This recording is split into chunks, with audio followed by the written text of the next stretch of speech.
We are live in the Quiz Dome here with the doctor, the man who's put the nut in nutrition. He is the man who teaches you to strut with your gut. He is the ultimate biome bro. He is the one, the only Dr. Ben Quiz. Oh You man, missed that, Ben. I have missed that a lot, more than I thought. Now just hearing it just brings joy to my ears. You probably want someone to do that right when you walk into the gym in the morning. Pretty much, yeah. Rather than the normal 15 complaints I get when I walk in there. Well, how are you? That's not true. Everyone's pretty nice. How you doing? Good, really good. How about you? Excellent. It's been a while. I haven't been on the radio broadcast in a bit here. That's all right. We've been bad mouthing you, but don't worry. Don't worry about a thing. Totally, that's fine. That's warranted. I expect that. It's the change of seasons. It's officially fall, I guess. I know. And things are changing, and times are changing. I mean, the time it's getting darker early, and people are changing their mindsets. Changing. Anything in particular you wanted to talk about today, Ben? I think today I'd like to talk about the importance of fermented food, but that was my only topic that I had. That was my main one. Cool. I've got one that kind of ties into that, so that'll be good. Oh, okay. All right. Good. Go ahead. Fermented food. Have at it. So, I mean, as I kind of work through all of this nutrition stuff that you read about, there's different news articles and or research studies that are cited by individuals. And, I'm just beginning to believe that fermented food is a lot more important than I thought it was. 5-10 years ago, if someone would have said, hey, fermented food is important, I'd be like, oh God, isn't that just the stinky stuff that you the sauerkraut and weird stuff that you put on your food? But the more I get into it, the more I realize that it is something in my daily routine now. I am having some type of fermented food with a probiotic, meaning the fermented food has to have beneficial bacteria in it, because there's fermented food that doesn't have beneficial bacteria. Beer would be an example. So, I'm having a fermented food with that kind of beneficial probiotic with every single meal I'm eating, if I can. Every single meal. How many meals do you eat typically in a day? 2 to 3. So 2 to 3 meals, and I typically try to have something with each of those meals. And the significance of it is, first of all, the amount of benefit you get from bringing in. So why you would eat a fermented food is because it has beneficial bacteria in it, if it has a probiotic bacteria in there. So a probiotic just means a beneficial bacteria. Okay. So when someone's like, I'm taking a probiotic capsule, all that means is they're taking a capsule that has some beneficial bacteria in there. And most of the stuff that I have read and the thought leaders in the field on probiotic capsules have said that it's questionable whether those actually provide any benefit. And, I'm really starting to believe that as well. When I first got on this journey of nutrition, I was taking a probiotic capsule, and many people buy those. But one really wise person explained it to me this way: when you have a probiotic capsule and you ingest it, usually there's just a few strains of bacteria in there. And what they had said is just the trumpet player and the violin player out of an orchestra and trying to play an orchestra piece.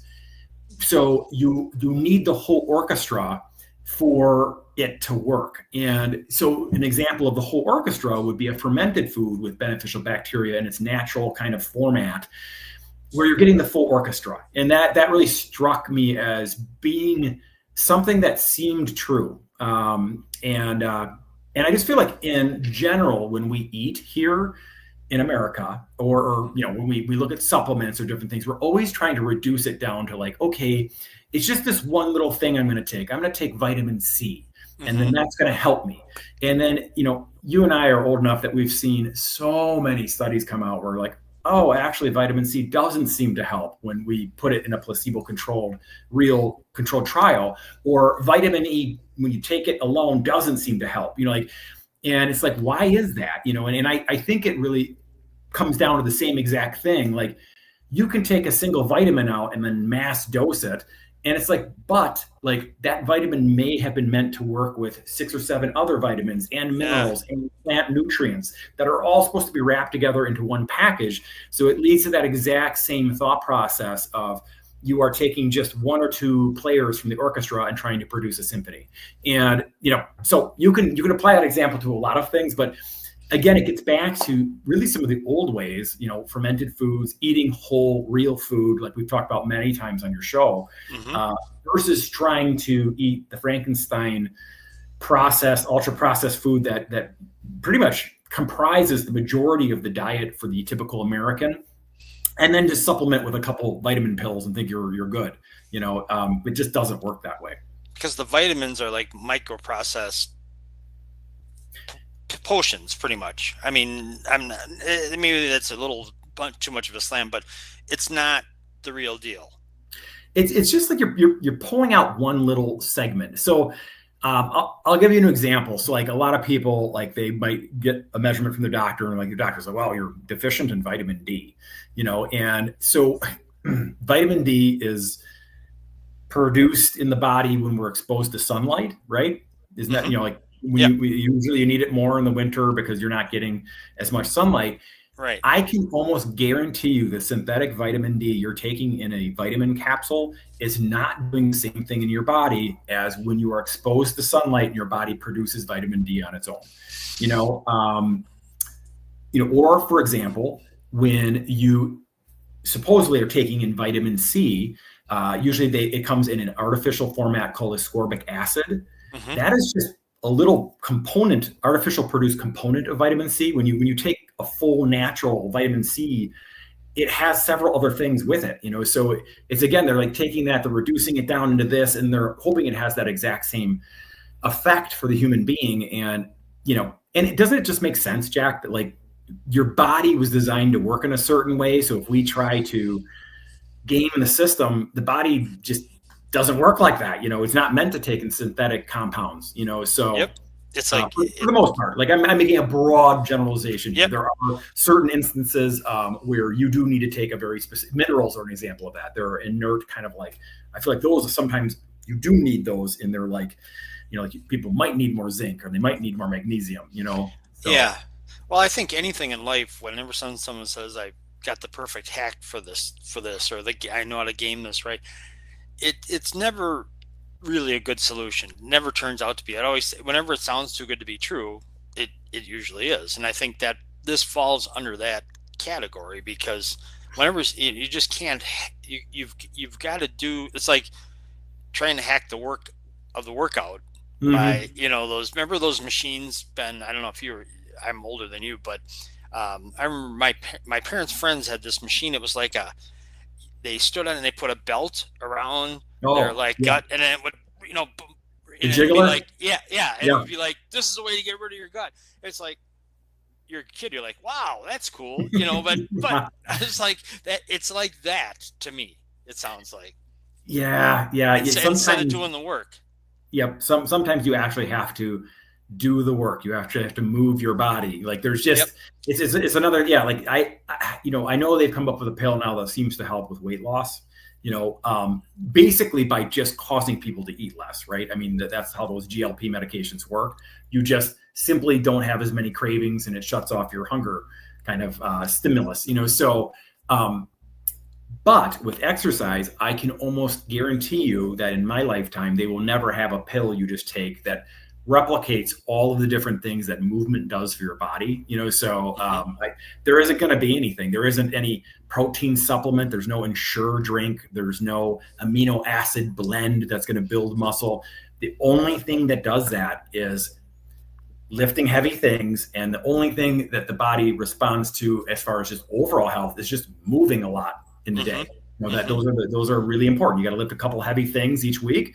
Hopefully with good form, and which I think should happen in the weight room, because it's easiest to lift heavy things with, weightlifting machines and dumbbells and things in the proper form, versus trying to lift a boulder in your backyard and pulling your whole back out, or like doing landscaping or lifting some heavy tree in some awkward twisted position. Then you blow out your herniate, so 4 or 5 discs in your back, but yeah, the stimulus of that entire movement thing. They're never going to reduce that to a pill or be able to segment it out into this one little thing. It's just too multifaceted.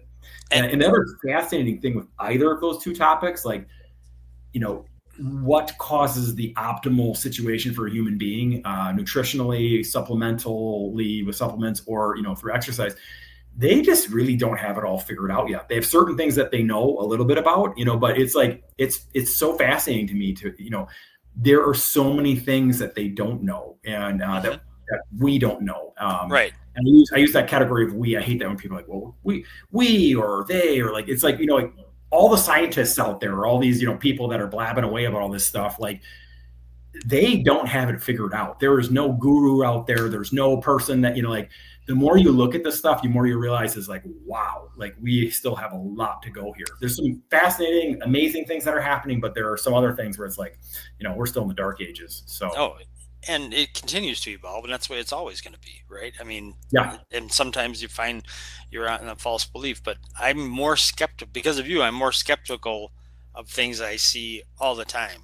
And I think about the grocery store differently as well. But I want to ask, I have two questions you made me think of.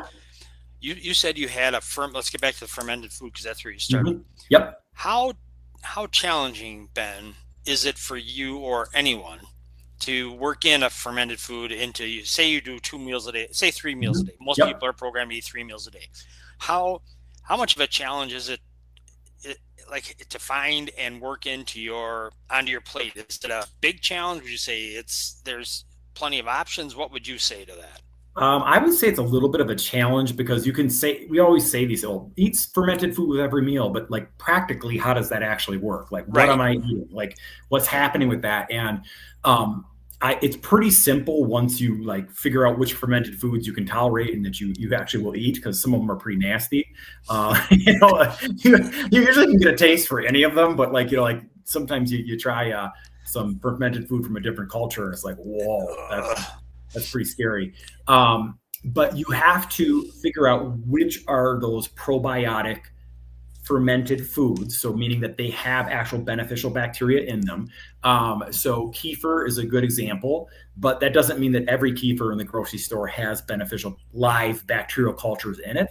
So you got to find out where to get it. So I am a huge fan of the coconut kefir that Kathleen at Slowpokes, that little grocery store that isn't there anymore, unfortunately, in Grafton. Yeah. She kind of popularized that coconut kefir, and has tons of different microbes in it that are beneficial to you. It is now being sold at Franny's Market on Main Street in Peterborough, and it's delicious. It is absolutely delicious. It's not like you're eating some stinky, gross thing. So typically, I have 1 or 2 jars of kefir in my fridge at any given time. And then I'll use the kefir either as a spread on something, or I'll throw it in a protein shake. Like, that's what I did this morning. I just took a big blob of it and, slapped it in there, so that took care of my first meal of the day. Mm-hmm. And then my secondary meals, usually are a little more savory. So that's where I'll go to krauts. I'll go to kimchi. I even am a fan of Japanese natto, which that's the scariest one. That one. You've shown us that one. That one. Yeah.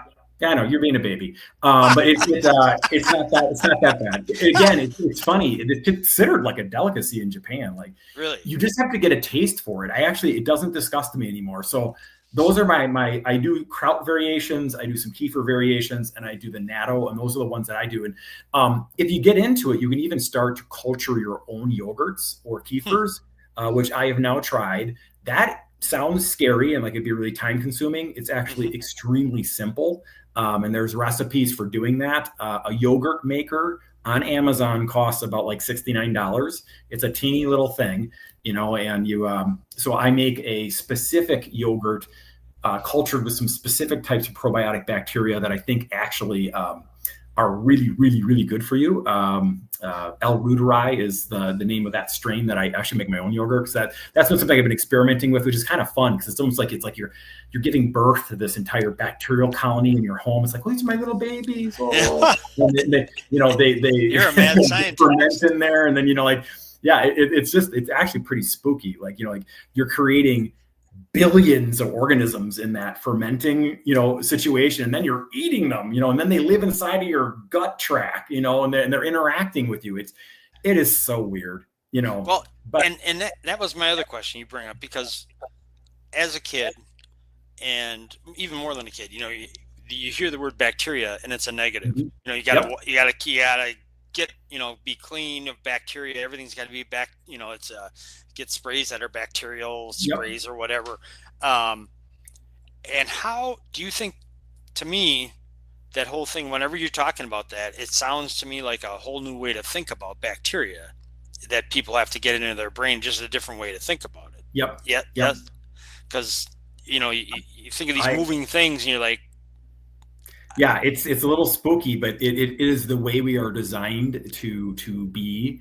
We are designed that way. It has been that way probably for billions of years. I don't know how long human beings have been around, but they have always interacted with bacteria, and a lot of the relationship, of course, there are relationships that we have with bacteria where we get infections, bad bacteria gets going, and it can be a really dangerous bad thing. But on the flip side, the good bacteria, it almost, in my mind, it's almost maybe one of the most powerful things you can do is to get your gut microbiome in the right zone.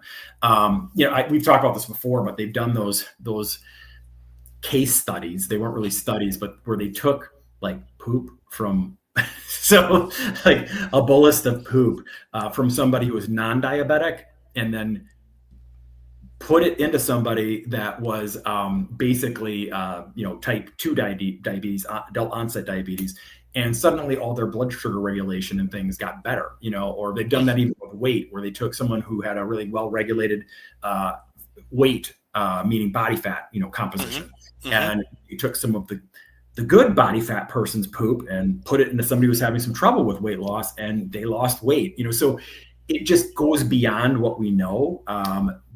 And the weirdest thing, the bacteria actually communicates with us. There's a nerve system, what we thought was just one way that went from our brain to our gut, but it goes both ways. They're like talking to us too, so it's such a strange thing. You have all these aliens, and it's trillions. There's trillions of them in your gut, and there are tens of thousands of different strains down there. So it's just, man. I mean, I think they'll be figuring this one out for decades and decades to come. But I do think you're going to start to see more avant-garde type of medical practitioners are using different strains of bacteria for disease prevention or fixing problems that people have. And I think that's only going to become more and more of a thing as we go along. Has it been when would you say the terms, everything you're talking about, like microbiomes and gut bacteria, last 5 years, it's got to be no longer than the last 5 years for the average person might have heard it, not medical professionals. Wouldn't you say? I mean, this is relatively new phenomenon, and it's a lot for people they got to wrap their heads around it. Yeah, totally. At the turn of the century, if you look at, last century, there was no research on this at all. And the medical community and the researchers really believed that was kind of like a nuisance. Like it didn't matter at all. We just, blast our gut with antibiotics, kill everything down there. We're going to be totally fine.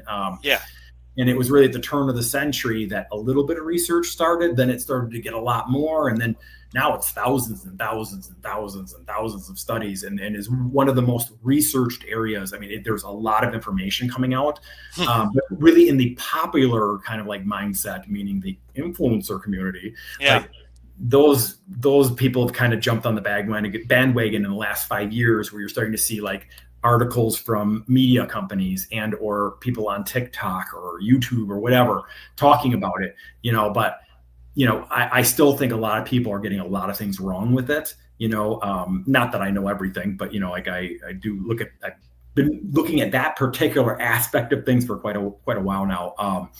But it's funny.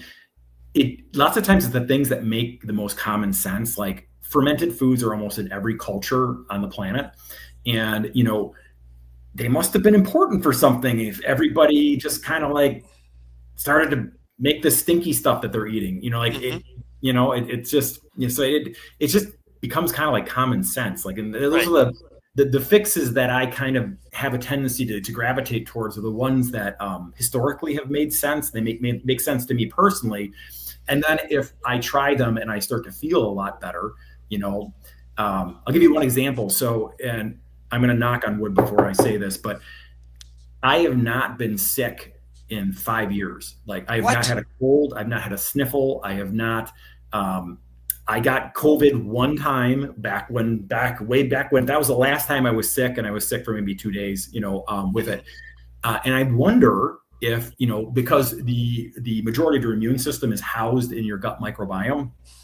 And so like, I'm wondering if like, maybe it's because I've been taking good care of it, so, I don't take antibiotics. I'd get terrified. I'd be terrified if I had to take a stint of oral antibiotics. I'd run screaming from the building. I mean, if I was dying, I would do it, but like, I wouldn't nuke my gut with antibiotics unless it was absolutely necessary.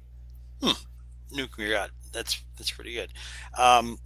Actually, what I was gonna bring up goes along with that, because I know you're an Arnold fan of his newsletter, but this week on the 23rd, did you see that about coffee and the effect it has on your microbiomes and your for healthier digestion? Did you see that one?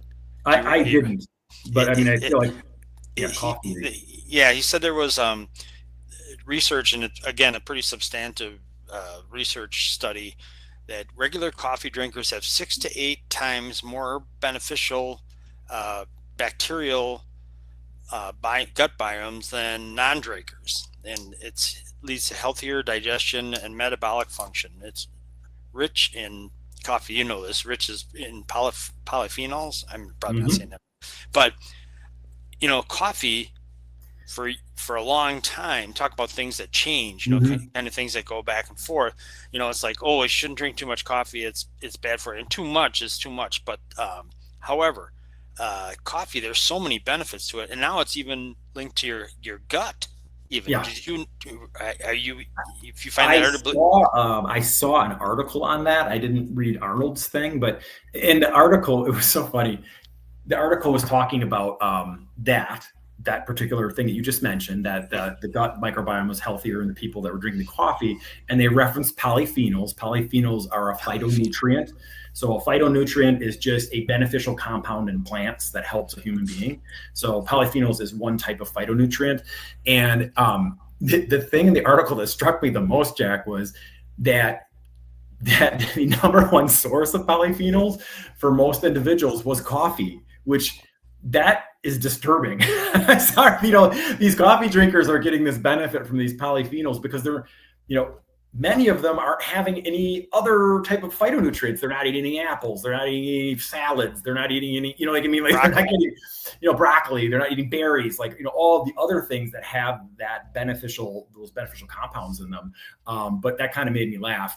And it makes me wonder if that benefit would still be there if you had an individual that ate tons of different phytonutrients from other plant food, or is it just that, this majority of people that drink coffee are eating ultra processed, food like that. Yep. That's pretty much what most people in America are doing. And it's the reason we're sick. It is one of the biggest reasons that we have this very horrible health span where we get sick, in our middle age, and we stay sick for the rest of our lives. So yeah, I wonder, if that would have the same effect, if there was any additive effect to coffee on somebody who was already eating a bunch of whole plant foods. So Yep. Good point. I just thought, man, coffee is just, for as many hits as it's taken, there's so many good things that it does for you. It's just I feel like everything I read about it, it's positive. Like, I mean, I feel like, the stuff on dementia or, problems with your brain, like coffee drinkers do way better. They have, less chance of getting dementia, so I don't know. I have 4 cups a day minimally. And we're not going to get into what you put in it. So don't worry, we're not going to talk about that. All right, cool. So I thought that worked, dovetailed really well into what your subject was. I'm going to switch off. We got just a minute or two, because I want to talk about things going on at Form and Fitness. Because I was at the Muscles for Mel's event, and that was a fantastic event by any measure. Mel's Charities. They had a powerlifting there with guys from Special Olympics doing it, and the atmosphere was just fantastic. And between the way the participants were beaming when they do it in the crowd cheering for them, and so you got that's one great contribution to their lives. And the other thing is that you far surpassed your goal, your financial goal for contributions. So you want to talk about that at all? I mean, Sure. It's your second annual one of those. Yeah. And it looked like a smashing success. It's one of my favorite. It's amazing how enjoyable it is to be at that event. I love it. Unfortunately, this particular year I could not be there.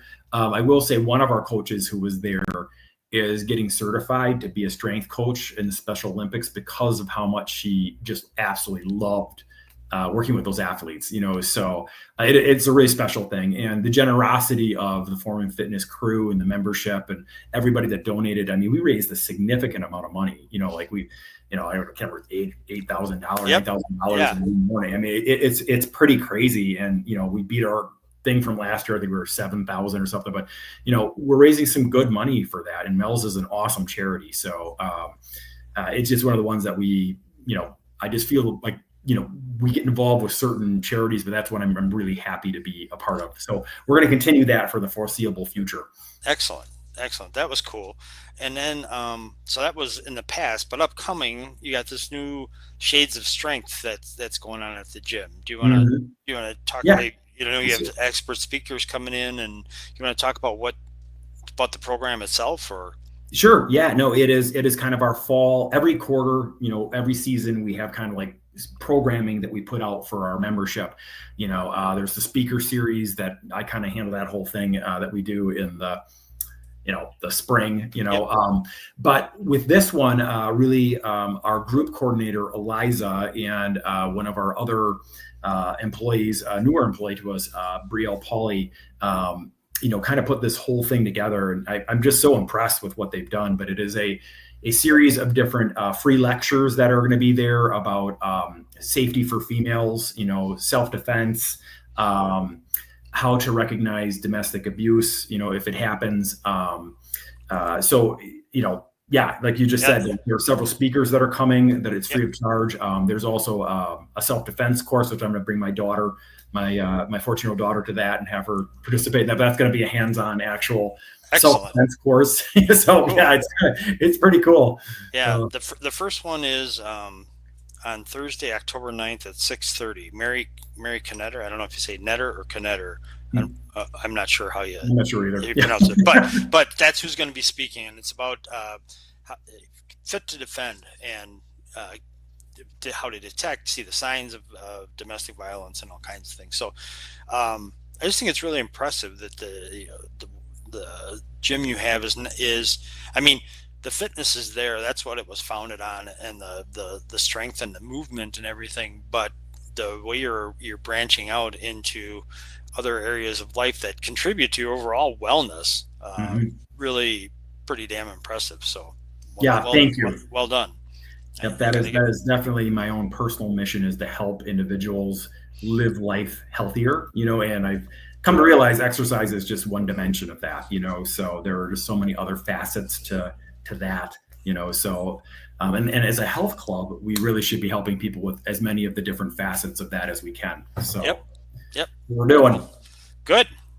That's all I got for you, man. All right, perfect. Wonderful to see you again. I'm sure it is, and I thought, my God, are you going to be like when one of those guys goes off into a cave for like 6 months? You're going to come back with a beard down to here, and I was like, what's he going to be? Nope, it's Ben. He's back. He's back. He's got his hands full in a few things. So no, let's get this back on a regular basis. I know a lot of people who I talk about it and find it enjoyable. So that's awesome. Yeah. So keep it going, Ben. Have a great weekend. You got a big weekend with the kids. And a lot of kids stuff this weekend. So yeah. But we'll get more regular on the schedule here. Great. All right. Well, take care. Thanks very much, Ben, and have a great weekend, all. See ya. Bye-bye.